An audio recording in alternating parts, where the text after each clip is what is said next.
सबसे पहले महाकारुणिक भगवान बुद्ध एवं बोधिसत्व बाबा साहब डॉक्टर अम्बेडकर के चरणों में कोटि कोटि नमन करते हुए यहाँ पर विराजमान हिंदू संघ को वंदन। और आज भाई माता जी का परित्राण पाठ यहाँ शुरू होने जा रहा है, तो मेरा सभी से अनुरोध है कि हम जो मंच पर बैठे हैं प्लस जो चेयर पर बैठे हुए हैं सब हाथ जोड़ लें और हम याचना करें। 3 बार बंते जी को बुद्धं शंघं और याचना करेंगे। अनुगम कत्वा शीलं देत में वंदे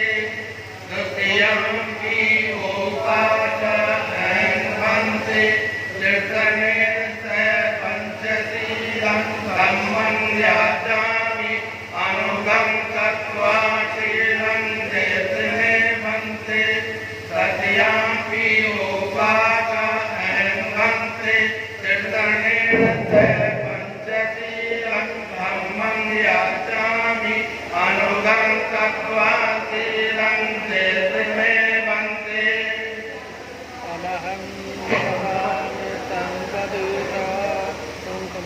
आम वंदे। नमो तस्सै भगवतो अरहतो सम्मा सम्बुद्धिस्स।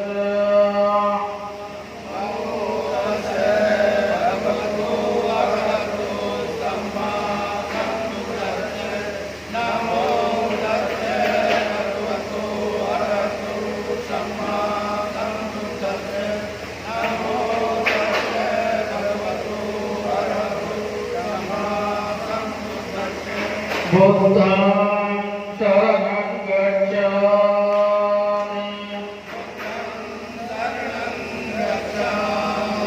धम्मं शरणं गच्छामि संघं शरणं गच्छामि द्वितीयम्पि बुद्धं शरणं गच्छामि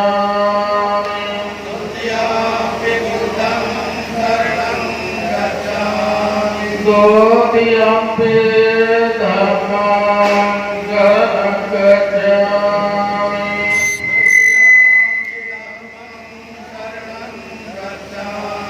द्वितीयम्पि संघं शरणं गच्छामि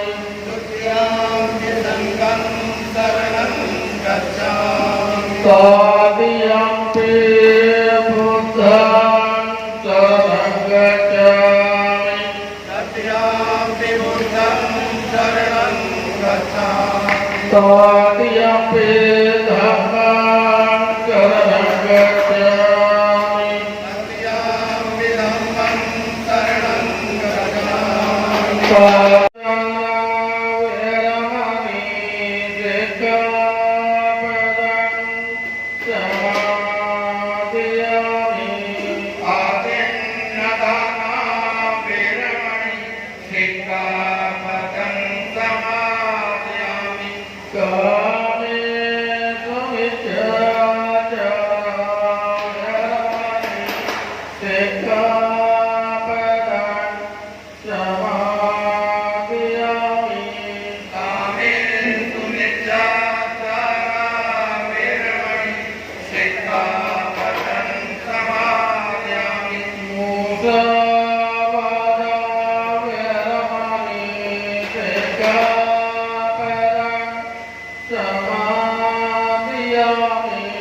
मुसावादा वेरमणि सिक्खापदं समादयामि पुरामेरमद्यपमादक्षरा वेरमणि सिक्खापदं समादयामि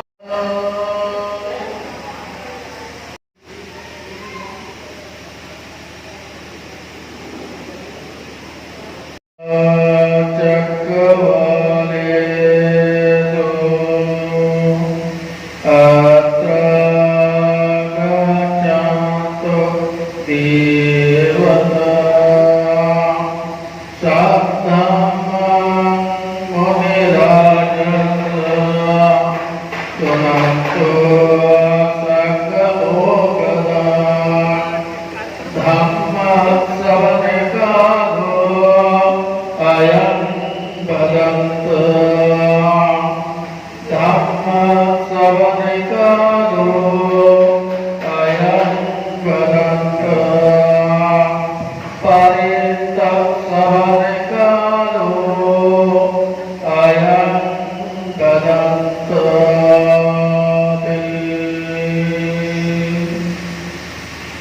नमो तस्स भगवतो अरहतो सम्मा सम्बुद्धस्स नमो तस्स भगवतो अरहतो सम्मा सम्बुद्धस्स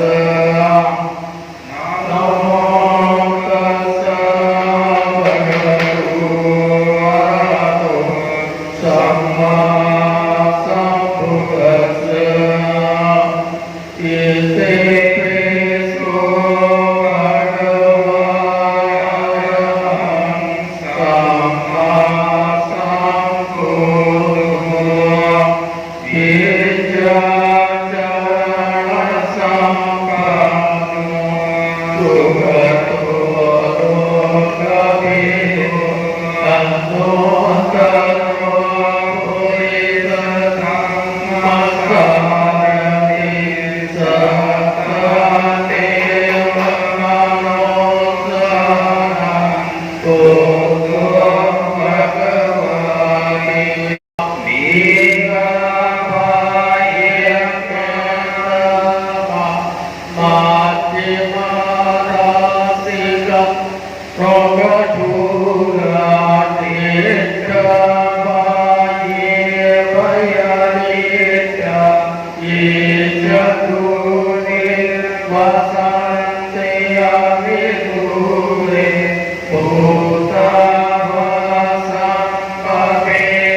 पुण्य संप्रदान सभ्य देवा सभ्य भूता सभ्य सत्ता अनुमोदन दो सबका संपत्ति सिद्धिया अकाशट्टासा भूमार्ता देवनागा महेशिका पुण्यन्तान् अनुमोदित्वा चिरं रक्षन्तु बुद्धशासनम् अकाशट्टासा भूमार्ता देवनागा महेशिका पुण्यन्तान् अनुमोदित्वा चिरं रक्षन्तु धम्मदेशनम् अकाशट्टासा भूमार्ता देवनागा महेशिका पुण्यन्तान् अनुमोदित्वा तिष्ठतु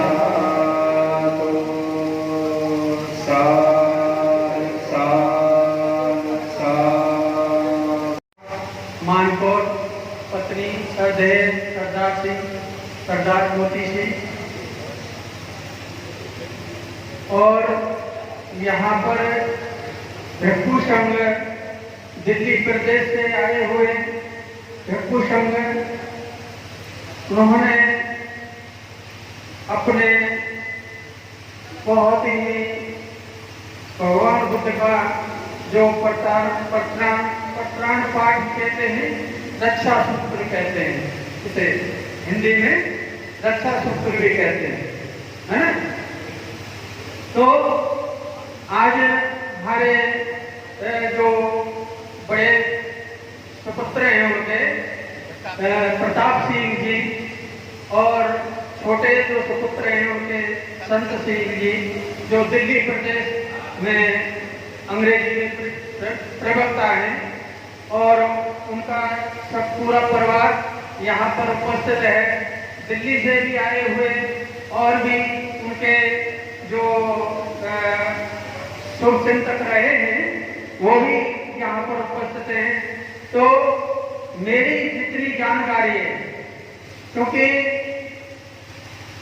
उनका आज जो प्रत्राण पाठ हो रहा है, ये हमारे लिए एक बहुत गर्व की बात है, क्योंकि मैं आज से नहीं करीब लगभग 25-30 साल हो गए होंगे इस परिवार से काफी संपर्क रहा है और विशेष रूप से संत सिंह जी और दिल्ली में भी आता जाता रहा हूं। लेकिन एक बार संत जी ने कहा कि भंते जी, जो मेरी माँ है ये विपश्यना करना चाहती है, तो देखिए मैं इन्होंने पूरा प्रयत्न करके और मैं इनको हिमाचल प्रदेश धर्मशाला ले गया था। हाँ, धर्मशाला में इन्होंने 10 दिन की विपश्यना की, है ना, 10 दिन की विपश्यना की। मेरी एक छोटी बेटी भी थी उसमें, तो उस समय इन्होंने जो धम्म के मार्ग में एक विशेष रूप से प्रवेश कर गए और उस दिन जब शिविर समापन हुआ था तो उस दिन कहा भी था, मेरा पहला नाम भीषम सिंह था, तो उन्होंने कहा था कि भीषम सिंह जी, आज आपने मुझे जो एक धम्म का जो पुण्य मिला है, मुझे एक आपकी बदौलत मिला है, लेकिन पुण्य तो उन्हीं का था, कुशल कर्म तो उन्हीं का था, है? जब वो कुशल कर्म ही आदमी के जीवन में, चाहे वो नारी हो पुरुष हो कोई भी हो, कुशल कर्म ही उसके साथ होते हैं, साथी होते हैं, वो लोक में भी और परलोक में भी। तो आज जो है संत जी ने और उनके बड़े पुत्र ने ये यहाँ पर प्रत्राण पाठ करवा करके उनका एक कुशल कर्म और जोड़ दिया उनके साथ, है ना। तो इसलिए आज भिक्षु संघ की तरफ से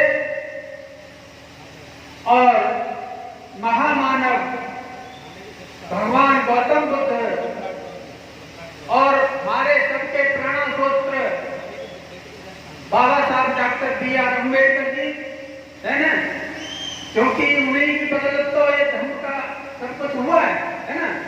तो इसलिए आज जो उनके परिवारजनों ने जो कुशल कर्म उनके साथ जोड़ा है और जीवन में उनके लिए हमेशा सुख शांति मिले। और आज जो है इस परिवार के लिए भिक्षु संघ की तरफ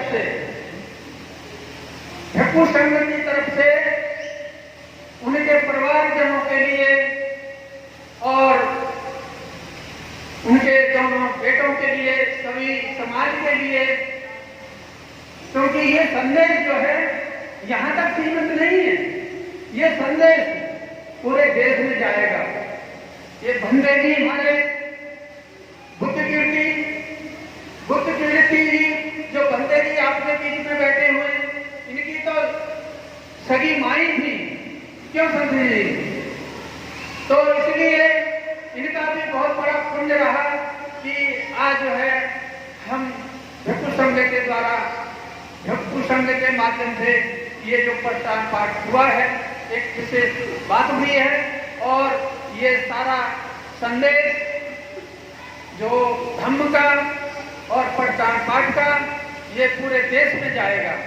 भंते जी बुद्ध कीर्ति हमारे एक इंटरनेशनल भंते जी हैं, तो इनके माध्यम से हमें भी प्रेरणा मिली और मुझे भी इन्हीं का आशीर्वाद प्राप्त है कि जो भिक्षु चोचीवर में पहना हुआ हूँ, ये बुद्ध कीर्ति की देन है ना। तो इसलिए सभी के लिए मंगल कामना करते हुए मैं अपना विराम देता हूँ और सभी लोग, सबकी मंगल कामना करता हूँ। सबका मंगल हो, सबका कल्याण हो, सबका भला हो। साधु साधु साधु। धन्यवाद। वास्तव में ये संस्कृति महान व्यक्ति है हमारे वहाँ। हम सब एक जगह इनके साथ रहते हैं हरसुविहार कॉलोनी में। ये हरसुविहार के निवासी बहुत सारे यहाँ पर आए हैं, पूरी एक बस भर के आई है हरसुविहार से। तो इनका जो प्रेम है, अथाह प्रेम, वो इतने सारे लोगों को खींच करके इधर लाया है। तो मैं आगे इसी क्रम में आमंत्रित करता हूँ भाई सुखबीर सिंह जी, आप भी दिल्ली से आए हैं और दिल्ली में सब इंस्पेक्टर हैं और पुलिस, मैं उनसे आमंत्रित करता हूँ कि वो भी आज के इस अवसर पर 2 शब्द जरूर अपने विचार व्यक्त करें। साथ ही बांट देना आप अपने हाथ से। भिक्षु संघ को बंधा नहीं, समस्त धम्मबंधुओं को मेरा जय भीम नमोनमः। और साथ ही माननीय सतसिंह जी के परिवार के लिए मंगल कामना भी करता हूँ। साथियों, आज का जो ये माता जी के जो निर्माण के उपलक्ष्य में जो कार्यक्रम जो हो रहा है, मुझे लगता है कि ये बहुत अच्छा धर्म का कार्य है। सभी को ये सबको मतलब ये करना चाहिए और जो इससे जो धन लाभ मिलेगा वो एक बहुत ही उच्च कोटि का धन लाभ है और उससे हम भी मतलब दूर रही है, हम भी उसमें शामिल हो गए हैं। ये भी सब उन्हीं का ही पुण्य है जो आज हम सभी यहाँ पे एकत्रित हुए हैं। साथियों, जन्म मरण तो लगा हुआ होता ही है, चलता रहता है। मैं एक छोटी सी कहानी के माध्यम से मैं अपनी वाणी को विराम दूंगा। साथियों, तथागत बुद्ध की बात को लेकर चलते हैं कि जब तथागत बुद्ध कपिल वस्तु के राजा शुद्धोधन के इकलौते पुत्र थे, बात यहाँ तक आती है कि वो जब संघ में किसी बात को लेकर के यहाँ तक बात आ गई कि तथागत बुद्ध, जब उनके पहले जो नाम बुद्ध नहीं सिद्धार्थ था, उन्होंने निर्णय ले लिया गृह त्याग का।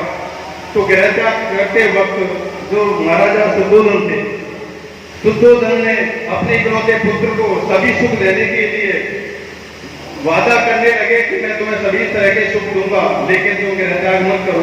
मेरे को तो पूरी आशा थी कि तुम चक्रवर्ती सम्राट बनोगे, लेकिन होना तो कुछ और ही था, नियति कुछ और चाहती थी। सिद्धार्थ को वह मंजूर नहीं था, लेकिन उनकी बातों को संतुष्ट न होकर के फिर उन्हें संतुष्ट करने लगे कि हे राजन, कि हे मेरे पिता, ठीक है मैं आपकी बात मान लूंगा, लेकिन मेरे कुछ सवाल है, आप मेरे सवालों को अगर आप जवाब दे देंगे तो मैं गृह त्याग नहीं करूंगा। तो साथियों, वो सवाल कौन से थे?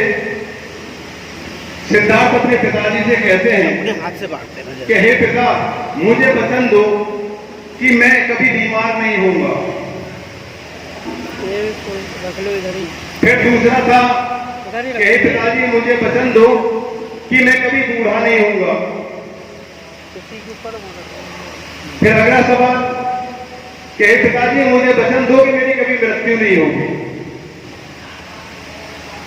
तो ये सवाल सुन के तो राजा सुबोधन बस वही के वही सुन रह गए। उनके पास सारे सुखों के बदले इनका जवाब देने के लिए उनके पास कोई सवाल नहीं था। तो इस बात का जब कोई जवाब नहीं मिलने के लिए तो उन्होंने फिर निर्णय ले लिया कि मैं इन्हीं का सवाल ढूंढने के लिए, इन्हीं का जवाब ढूंढने के लिए और मैं आगे के लिए बढ़ता हूं। और मुझे बहुत कुछ करना है कि जो संसार में सभी दुख हैं, इन दुखों की मुक्ति का भी कोई मार्ग हो सकता है। तो साथियों, धर्म जो बुद्ध का जो मार्ग है, दुख सत्य है और दुख के कारण है और उस कारण का निवारण यही बुद्ध का मार्ग है। यानी दुखों से मुक्त होना यही बुद्ध का मार्ग है। तो भगवान बुद्ध ने इस मार्ग की खोज की और उस मार्ग की खोज करके जन जन तक ये मार्ग पहुंचाया। आज बहुत यानी सभी देशों में लगभग 50-60 देशों में बुद्ध का मार्ग पहुंचा हुआ है। हमारा ही देश है कि कुछ किसी भी तरह से समझो कि तथागत के मार्ग से नहीं जुड़ पाए हैं। तो जन्म मरण सबके साथ लगा हुआ है। तो रोग मृत्यु आपदा सबका उनको हो, ज्ञानी काटे ज्ञान से, अज्ञानी काटे रोग। जन्म के साथ में मृत्यु साथ साथ चलती है साथियों। ये नियति का नियम है कि इससे कोई भी बच नहीं सकता। लेकिन समझदार लोग इसको आसानी से समझ लेते हैं। जो बुद्ध के मार्ग से जो गुजरने वाले लोग हैं वो इसको आसानी से समझ लेते हैं।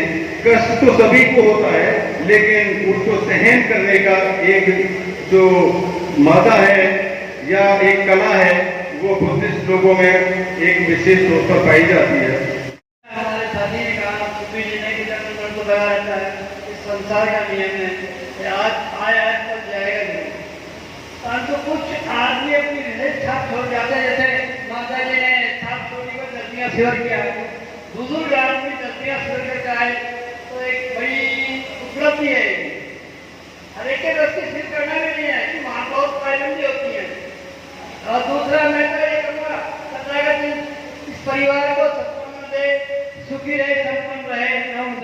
बाबा साहब डॉक्टर के राम जी के चरणों में कोटि कोटि नमन करते हुए तथा उपस्थित मंच पर उपस्थित भिक्षु संघ को नमन करते हुए सभी उपासक तथा उपासिका को मेरा जय हिंद।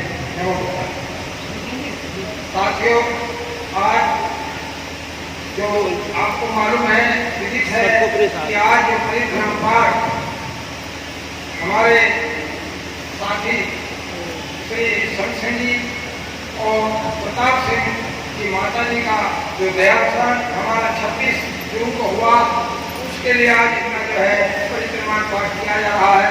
तो मैं तो ये कहूँगा, क्योंकि हमारे जो प्रवक्ता के श्री शमशेर जी मास्टर इनका धर्म के प्रति यहीं पर नहीं बल्कि हर्षकार के अंदर दिल्ली के अंदर इनका बहुत बड़ा सहयोग है।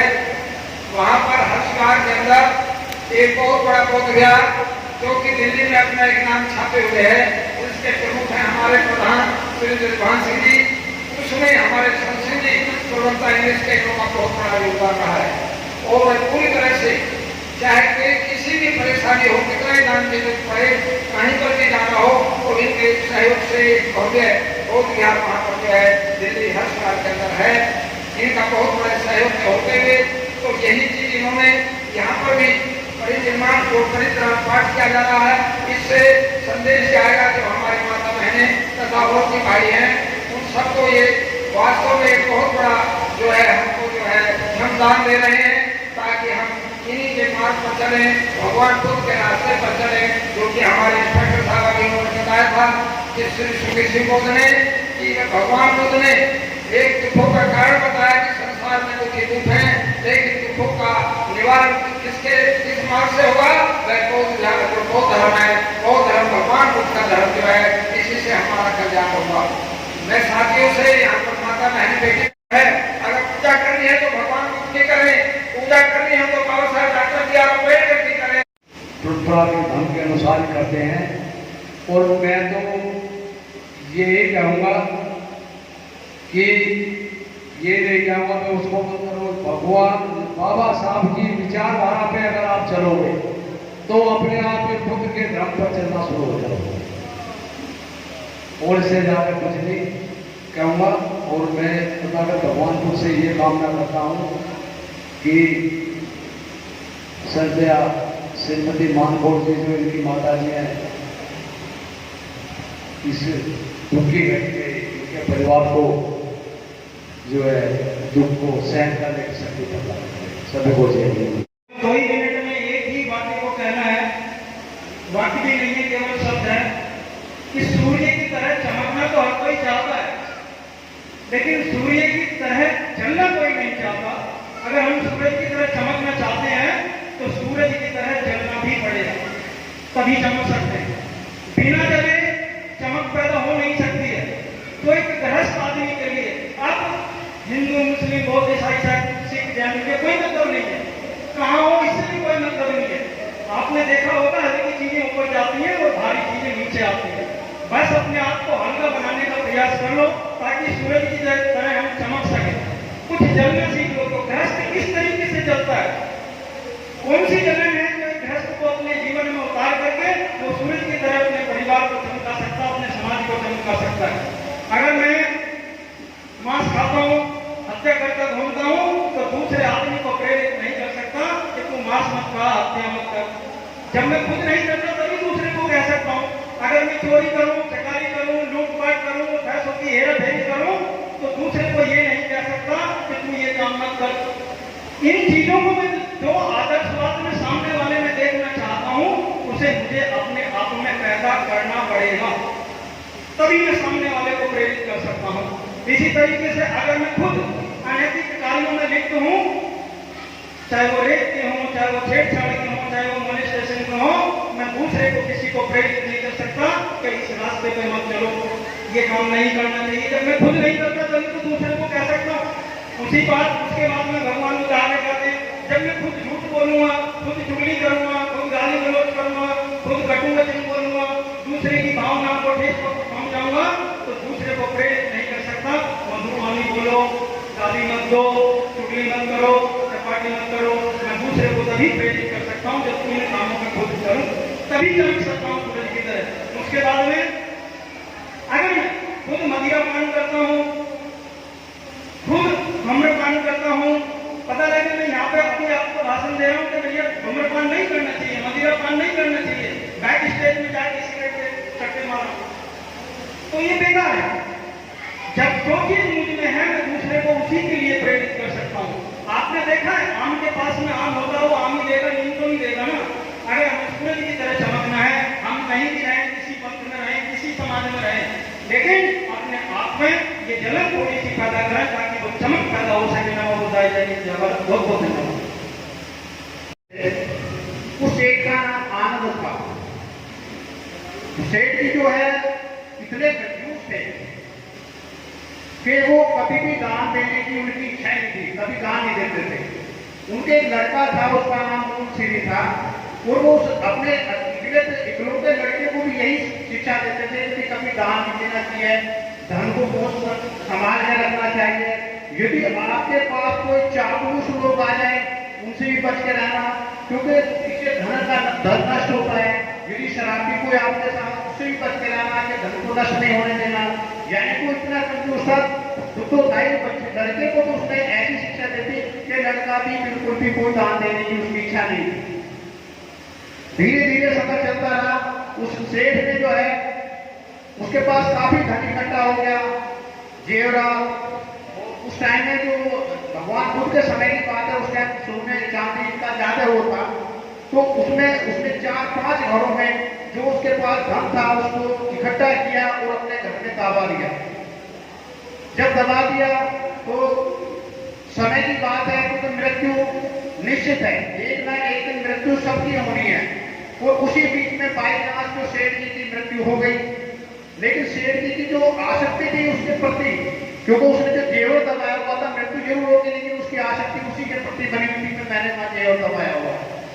जब वो खत्म हो गया तो उसका जो जन्म है उसके कर्म के अनुसार, भगवान बुद्ध ने कर्म का बहुत बड़ा वो किया है, क्यों कर्म है यही सब कुछ है, कर्म ही हमारा महान है।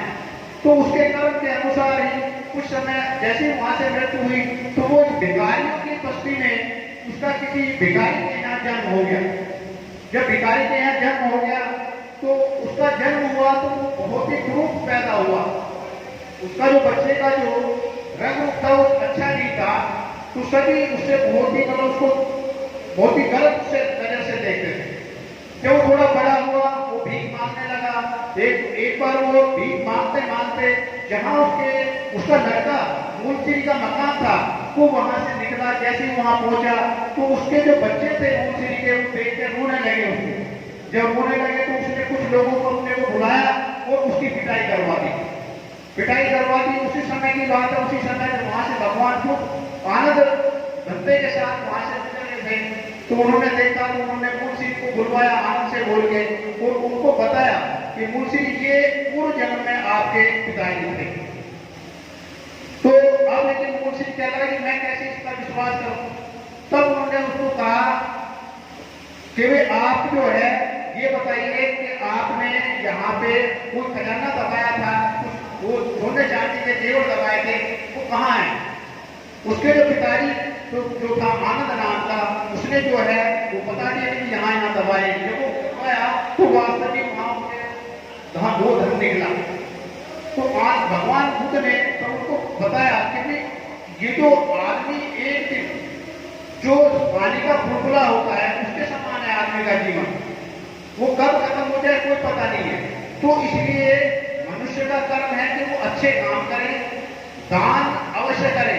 ये दान है जो अभी संस्कृति ने जो प्रोग्राम किया है, ये इसमें आपका जो है भोजन दान है, धर्म का दान है, ये भी बहुत बड़ा दान है। तो इसलिए भगवान ने कहा कि इसमें जो है दान बहुत जरूरी है, क्योंकि मनुष्य का जीवन कोई पता नहीं है वो कब खत्म हो जाए। तो इसलिए सभी से जो महिलाएं हैं पुरुष है जो भी बैठे हैं मतलब उस चीज का ध्यान रखना चाहिए। तो ज्यादा मतलब जब भी जरूरत पड़े ये नहीं कि हमेशा आप अपने धन को ऐसे खिला हो, लेकिन जब भी आवश्यकता जहाँ भी है वो दान देना चाहिए। इन्हीं शब्दों के साथ और श्रद्धा सब्सिडी के परिवार के लिए उनकी बात कही जा रही हो उसको कुछ ना कुछ लोग सुन रहे हैं।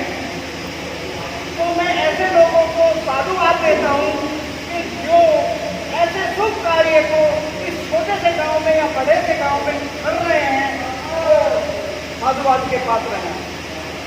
हमारी माता श्रद्धा मानमोहन जी के आज परित्राण मार्ग पर हमें पता लगा कि वो कितनी विचारधारा से दूर से विचारधारा से वाकिफ थी, परंतु उन्होंने हमारे भी इस गांव से चलकर हर 4 दिल्ली में रहने वाले हमारे भी श्री संत सिंह जी, नाम भी उनका संत सिंह है, काम भी उनका संतों की तरह है, व्यवहार भी संतों की तरह है। और उनके परिवार के लोग प्रताप सिंह जी, विक्रम सिंह जी, हर्षानंद जी, जीती सिंह जी, मैं उन सब लोगों को साधुवाद देता हूँ कि जो इतना बढ़िया प्रोग्राम उन्होंने यहाँ किया। और हम लोग जो इतने सारे लोग पहली बार दिल्ली से निकलकर आज यहाँ चलकर आए हैं, उनके स्टाफ के लोग, कॉलोनी के लोग, वो कहीं ना कहीं उनकी संत की वाणी प्रभावित करते हुए हम यहाँ तक उनके प्रभाव से यहाँ पहुँचे हैं। तो ऐसे संत जी को हम बार बार वहाँ पर भी हथियार में रोजगार में भी और विद्यालय में भी जब कोई लोग कहीं से आता है और कुछ लोगों में मिलता है तो आदान प्रदान होती है कुछ बातें। हो सकता है उस दिन हमें नहीं मिली रूप बातें, हमको ऐसे कर्म करने हैं जैसा कि हमें भगवान बुद्ध ने बताया। उसका उदाहरण संत सिंह जी, मेरी बेटी जब MA इंग्लिश कर रही थी तो परेशानी आई कि मैं ट्यूशन, मुझे पूरे इलाके में कहीं ट्यूशन नहीं मिला, इंग्लिश का कोई लेक्चरार नहीं रहता दिल्ली में, मेरे इलाके में। मैं परेशान था, मैंने गुरु जी से निवेदन किया कि मेरी बेटी MA इंग्लिश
आज ये धर्म प्रचार भी है हमारा।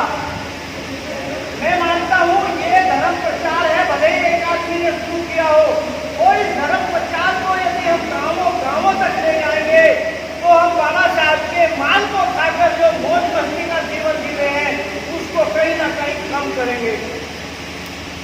साथियों, आज जो हम जीवन जी रहे हैं, जैसा रह रहे हैं, जैसा खा रहे हैं, जिन गाड़ियों में घूमते हैं, जिन कोठी कार बंगलों में रहते हैं, वो हमारा अपना नहीं है, वो बाबा साहेब डॉक्टर भीमराव अम्बेडकर की देन है, जिसके कारण हम यहाँ पर आज इस भारत में बोल रहे हैं, वरना कोई हमें बोलने भी नहीं देता।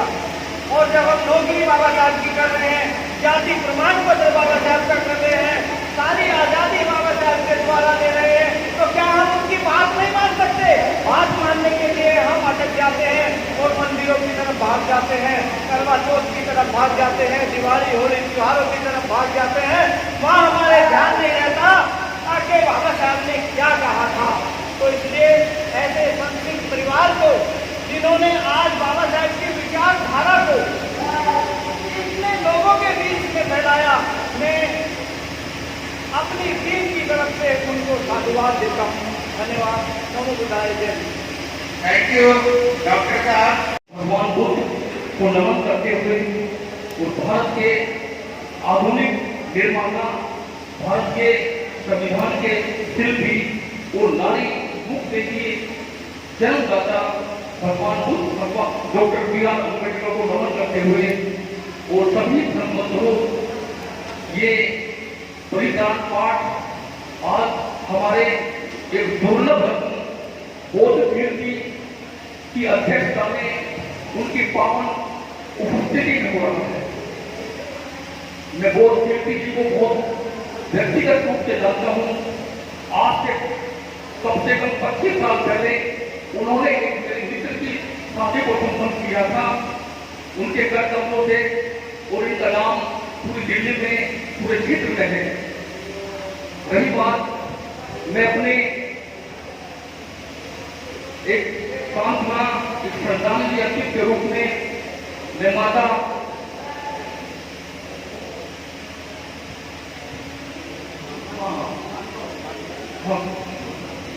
मां को जी को समर्पित करता हूँ, अपने श्रद्धा सुमन अर्पित करता हूँ। धर्म बंधुओं, मैं भाई संत सिंह के साथ इन्हीं के विद्यालय में एक अंग्रेजी का प्रवक्ता हूँ, लेकिन व्यक्तिगत रूप में जितना प्रभावित उन्होंने मुझे किया है, शायद ही किसी व्यक्ति ने मुझे किया हो। इनका पढ़ाने का अंदाज, इनका व्यवहार अद्भुत है। और सबसे बड़ी बात यह है कि हमारे विद्यालय में कई साल से, पिछले 5 साल से इनका रिजल्ट 100% आता है। और ऐसे छात्रों को पढ़ाते हैं जो बहुत प्रोग्राम है। कारण ये है कि ये पूरी तरह से बुद्ध को प्राप्त हो गए हैं। इनका जो व्यवहार है बड़ा अनूठा है। पढ़ाने की शैली इनकी बड़ी अद्भुत है। कोई कितना से कितना उत्तर बच्चा हो, इनके शरण आगे वो अपनी उत्तरता छोड़ते हुए और अपने पूरे मनोयोग से अपने काम में लग जाता है। किसी ने कहा है कि बुरा करे न और को जो न ज्ञानी होए, जो न ज्ञानी होए करे ओछे को पूरा और घट हो तीर तमाम तू इससे रहे दूरा। सज्जन की पहचान सभी से प्रेम बढ़ावे, सज्जन की पहचान सदा सेवा निभावे। कभी पावे दिल में दे हुई को धोए और बुरा करे न और को जो न ज्ञानी होए। इनका भगवान बुद्ध का दर्शन इनके दिलो दिमाग में इतना तीव्र है कि इन्होंने पूरी तरह से बुद्ध को प्राप्त हो गए। एक बार की बात है कि भगवान बुद्ध एक मेले का उद्घाटन करने के लिए जा रहे थे, तो वहां रास्ते में एक बूढ़ा व्यक्ति मिला। उन्होंने साथी से पूछा कि ये क्या है। उसने कहा ये बूढ़ा हो गया है। दूसरे तरफ देखता है तो वहां कुछ लोग शमशान भूमि में एक व्यक्ति को ले जा रहे थे, उसका अवमरण दफनाने के लिए। उसने कहा कि ये मर गया है। भगवान बुद्ध ने कहा कि मैं भी बूढ़ा होऊंगा, मुझे भी मरना पड़ेगा। उसने सारथी ने कहा कि राजकुमार, तुम अभी यौवन अवस्था में हो, जवान हो, लेकिन एक समय के बाद आपको भी मरना पड़ेगा। इस मानव जाति के इतिहास में केवल दो ऐसे भगवान पैदा हुए हैं जो मृत्यु से डर के बुद्धत्व को प्राप्त हुए हैं। सबसे पहले भगवान महावीर, वो भी मृत्यु से डर गया था, उसकी मदर मर गई, फिर फादर मर गए, तो सबसे उन्होंने कहा कि मैं संन्यास लेना चाहता हूँ। उसने कहा कि भाई तुम तो राजा हो, संन्यास कैसे दोगे, लेकिन फिर भी उन्होंने मृत्यु से डर के। ऐसे भगवान बुद्ध को जब ये लगा कि मुझे भी मरना पड़ेगा, तो उसने कहा कि अब मैं क्या करूंगा, ये मेरे को उद्घाटन किसके करूंगा। तो उसने कहा सारथी, इस रथ को रोक दो और तुम मुझे वापस महल ले चलो। सारथी ने उसका आदेश माना और भगवान बुद्ध का जो रथ था वो भी खड़ा किया और वो साथ जंगल में चल गए। तो वहां बहुत से लोग मिले, वो ज्ञान की खोज में निकल गए। अभी हमारे सर ने कहा था कि दुख के बारे में, तो दुख के बारे में इस जगत में केवल 4 व्यक्ति हुए हैं। सबसे पहले भगवान महावीर, उसके बाद भगवान बुद्ध, उसके बाद कार्ल मार्क्स और उसके बाद डॉक्टर भीमराव अम्बेडकर, जिन्होंने ये सिद्ध किया है कि मानव का दुख क्या होता है और मानव के दुख का निवारण कैसे किया जाता है। बाबा साहब अम्बेडकर ने पूरी दुनिया, पूरी भारत के लोगों को, जो गरीब आदमी थे, जो दलित आदमी थे, उनके दुख को देखा। वो चाहते तो कितनी बड़ी उपलब्धि प्राप्त कर सकते थे, पढ़े लिखे थे।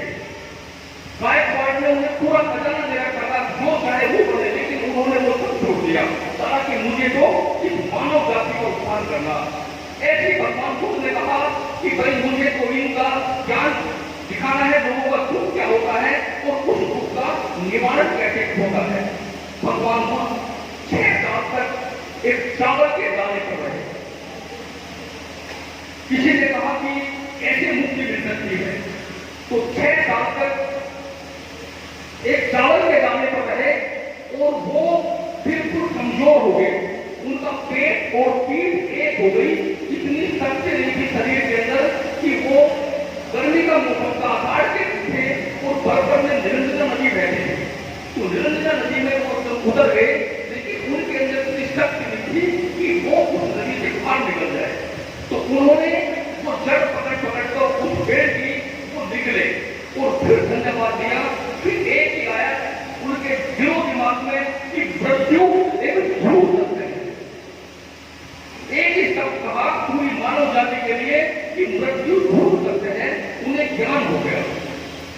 तो भगवान बुद्ध की बहुत बड़ी उपलब्धि, बहुत बड़ी कृपा इस मानव जाति के लिए है। और सबसे बड़ी बात यह है, हमारे सर ने कहा है कि हमारी इनकी माता जी को मैंने विपश्यना की थी। विपश्यना एक वैज्ञानिक पद्धति का नाम है। पाइथागोरस इस पश्चिम जगत का बहुत बड़ा गणितज्ञ था। उसे अहंकार था कि भाई मेरे सिवा तो कोई इतना बड़ा गणितज्ञ नहीं हो सकता है। लेकिन एक बार वो मिस्र में आया, क्योंकि ये विपश्यना पद्धति पूरी दुनिया में फैली हुई थी। तो उस मिस्र के एक प्राचार्य ने उसे कहा कि भाई तुझे टेस्ट देना पड़ेगा। तो पाइथागोरस को अहंकार हो गया कि नहीं भाई मैं तो बहुत बड़ा ज्ञानी हूँ, बहुत बड़ा एक मैथमेटिशियन हूँ, मुझे तो इसकी कोई आवश्यकता नहीं है, नहीं भाई टेस्ट देना पड़ेगा। तो उसे टेस्ट दिया 15 दिन का, उसे विपश्यना में रखना पड़ा। और लेकिन जब पश्चिम में गया अपने देश के अंदर, तो उसे ये मालूम हो गया कि भाई अहंकार क्या है। वो ये बिल्कुल एक शून्य में पहुंच गया। जो भगवान बुद्ध का संदेश है कि विपश्यना जो है, ध्यान जो है, ये एक, क्योंकि ये सदी जो है ये भगवान बुद्ध की सदी है। हर आदमी के करीब जो भी कोई आपको नजर आता है वो भगवान बुद्ध आता है, उसका दर्शन आता है। भगवान बुद्ध ने कहा था कि अपोदीप हो, अपना दीपक खुद बनो। इसने कहा है कि एक ईंट के खेत में एक बंदर पहुंच रहा है, मोटा गन्ना देखकर उस पर गया होता है, उस पर गया हुआ है, जाए गन्ने को पकड़ा और सर प्रहाता से तुरंत हाथों को टकरा, मुख से चीखी करे, गला भी राब लिया है और पैरों को छूना चाहे पैरों को भी बांध लिया है। देख जगत का रूप फिर बंदर चंदावे और इस जंगल के मध्य मुझे न कौन बचावे। सुनी भगत की ढेर तभी बाजीगर आया और छोरा डंडा था 3 गज के मुदरिया गया। बाजीगर ने तभी तीर से तान निकाली, छूट करके मृदुकान छूट चौकियां निकाली। छूट गया है बंदर, भाग उठ चेतन जागा और कूद मान के फिर वहां से बंदर भागा। बंदर कहिए जीव को, विस्तर कहिए कान और गन्ना कहिए खूब को, तो बाजीगर सतगुरु का लाभ। सार शब्द को जानने कर सतगुरु की सेव और पारक है रूप रखो आगे प्रभुदेव। तो इन संतों का, इन महात्माओं का, इन भिक्षुओं का इस पूरी मानव सभ्यता का बहुत बड़ा योगदान है। जब गुरुओं ने, मुगलों ने भगवान बुद्ध के अनुयायियों को मार मार के भगा दिया, तो कुछ चाइना चले गए, कुछ जापान चले गए, कुछ लंका चले गए।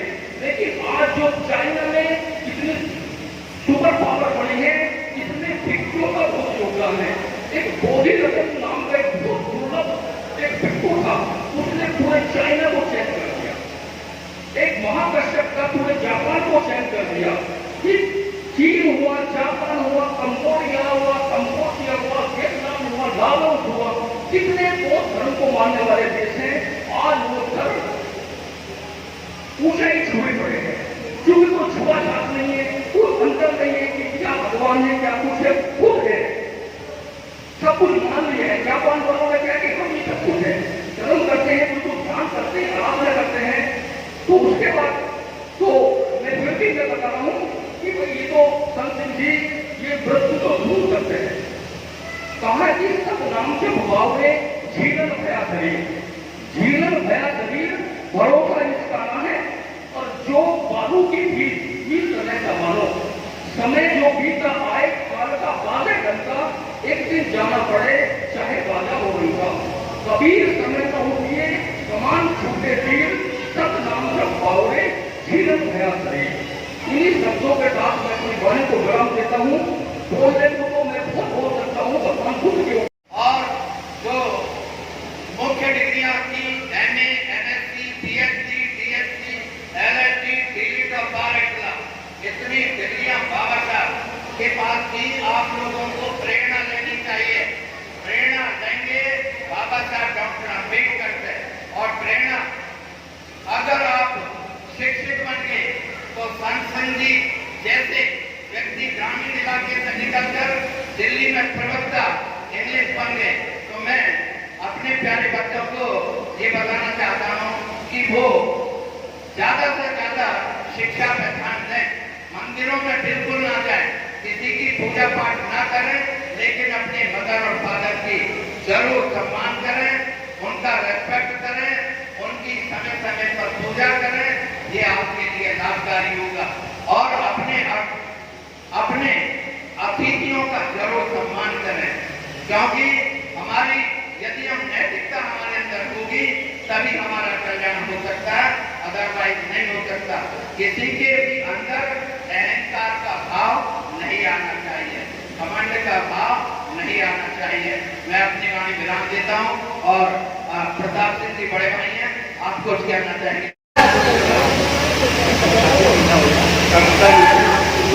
को नमन करता हूँ।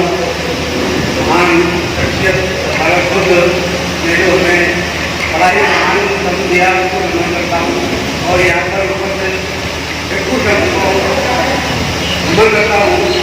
आज उस समय का जो भी हमारे गाँव समाज से परिवार से ख्याल रखते हैं और सबका आधार करता हूँ।